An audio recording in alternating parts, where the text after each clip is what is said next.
இந்த பாடத்தில் வரக்கூடிய பையன் பேர் கிளாடின். அந்த பையன் என்ன பண்ணுறான், அவங்க அம்மாட்ட போய் அம்மா இந்த ஸ்க்ரூ கேஜ் சயின்ஸ் ப்ராஜெக்ட் எனக்கு இப்போ இன்ட்ரெஸ்ட் சொல்லியிருக்காங்க, இந்த ஸ்க்ரூ கேஜை பற்றி சொல்லுங்கள் அப்படின்னு சொல்லி அவங்க அம்மாட்ட கேட்குறான்.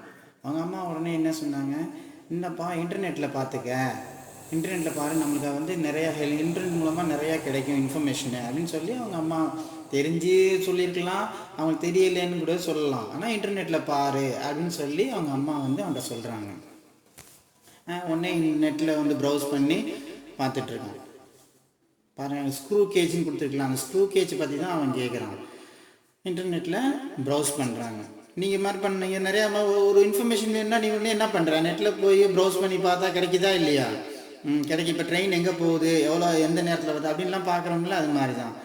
அவங்க அப்பா வந்து சரின்னு சொல்லி அவன் பார்த்துட்ருக்கான். அவங்க அப்பா வந்து அவங்க அம்மாட்ட எங்கம்மா கிளாடியும் ராணியும் அப்படின்னு கேட்குறப்ப அவங்க கிளாடி இந்த மாதிரி சயின்ஸ் ப்ராஜெக்ட் பண்ணிகிட்ருக்குறான், ராணி வந்து ஏன் தெரில ஒரு மாதிரி பயந்த மாதிரி உட்காந்தே இருக்கா அப்படின்னு சொல்லி அவங்க சொல்கிறாங்க.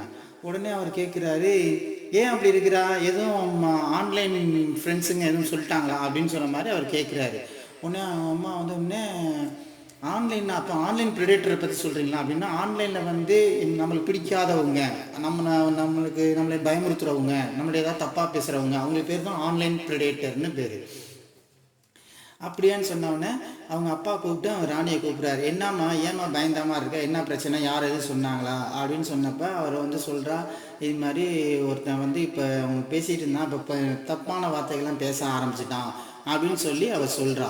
உடனே அவங்க அப்பா என்ன சொல்கிறார், இனிமேல் அந்த மெசேஜ் வந்துச்சுன்னா பதில் சொல்லாத. ஒரே மெத்தட் என்ன, பதில் திருப்பி சொல்லாமல் இருந்தோம்னா அவங்களுக்கு பிரச்சனை இல்லை. நான் அவங்க அப்பா அம்மாட்ட கண்டுபிடிச்சி பேசுகிறேன், இல்லைன்னா சைபர் போலீஸில் கம்ப்ளைண்ட் பண்ணிடுறேன் அப்படின்னு அவங்க அப்பா சொல்கிறாங்க.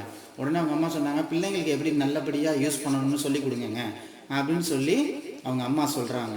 ஒன்று சொல்கிறாரு வர்ணாரு, நம்ம தெரிஞ்சவங்கள்ட்ட மட்டும்தான் நம்ம எதாக இருந்தாலும் நெட்டு மூலமாக ஷேர் பண்ணணும். இன்டர்நெட் யூஸ் பண்ணுறோம்னா நம்மளுக்கு தெரிஞ்ச நோன் மெம்பர்ஸ், நம்மளுக்கு தெரிஞ்சவங்களுக்கு மட்டும்தான் ஷேர் பண்ணணும்.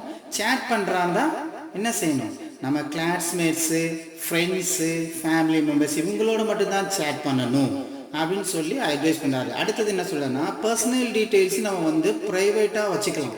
அது என்னது, photos, phone number, Aadhaar number, நம்ம இன்ட்ரெஸ்ட் என்னென்ன, இது எனக்கு பிடிக்கும், இது பிடிக்கும், அது பிடிக்கும்னு சொல்கிறதெல்லாம் அதெல்லாம் ப்ரைவேட்டாக வச்சுக்கணும். அதை நம்ம வந்து மற்றவங்களுக்கு பப்ளிக்காக சொல்லக்கூடாது அப்படின்னு சொல்கிறாங்க. ஏன், ஸ்ட்ரேஞ்சர்ஸ் யார், ஸ்ட்ரேஞ்சர்ஸ்னால் நம்மளுக்கு அறிமுகம் இல்லாதவங்க, அவங்களுக்கு இந்த மாதிரிலாம் தெரிஞ்சிச்சின்னா மிஸ்யூஸ் பண்ண ஆரம்பிப்பாங்க அப்படின்னு சொல்கிறாரு. அடுத்தது பார்த்தீங்கன்னா, இன்டர்நெட் ஆர் மொபைல் அப்படிங்கிறது எதுக்காக வச்சிருக்கிறாங்க அப்படின்னு பார்த்தீங்கன்னா, connect with the people around the world, உலகத்தில் உள்ள எல்லா மக்களையும் கனெக்ட் பண்ணுறதுக்காண்டி பண்ணுறது தான் இன்டர்நெட் மொபைலுங்கிறது.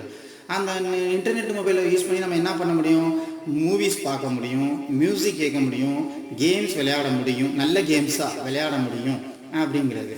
அடுத்தது என்ன சொல்கிறாங்க சொல்லும் போதே, இந்த இன்டர்நெட்டுங்கிறது என்னென்னா power house of entertainment. Power ஹவுஸ்னால் என்ன தெரியுமா, இப்போ நம்ம எல்லாத்துக்கும் கரண்ட்டு சப்ளை பண்ணுறக்கூடிய ஒரு ஏரியா இருக்கும், அதுதான் இப்போ அங்கேயே இருந்தால் நம்மளுக்கு கரண்ட்டு சப்ளை ஆகும்.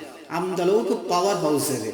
எந்தோட பவர் ஹவுஸ்னால் என்டர்டெயின்மெண்ட், நம்மளையே மகிழ்ச்சிப்படுத்துறதுக்காக உள்ளக்கூடிய ஒரு பவர் ஹவுஸ் இன்டர்நெட் அப்படின்றாங்க.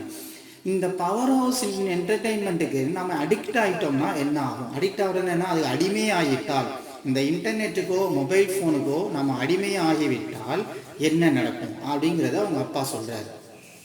என்ன வரும், ஹெட்டேக் வரும். ஹெட்டேக்னா என்ன, தலைவலி வரும். வீக்கெண்ட் ஐசைட், கண் பார்வை குறையும்.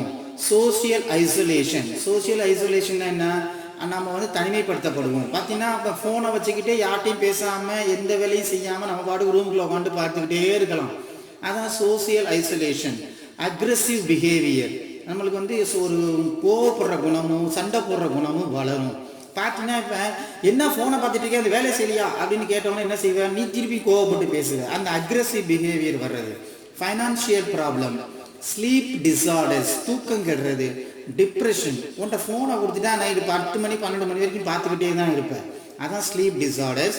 Depression, no professional growth, stress, ruin relationship. இந்த 10 விஷயமுமே நம்ம மொபைல் ஃபோனுக்கோ இன்டர்நெட்டுக்கோ அடிக்ட் ஆகிறதுனால வரக்கூடிய விஷயங்கள். ஓகே, பாய்.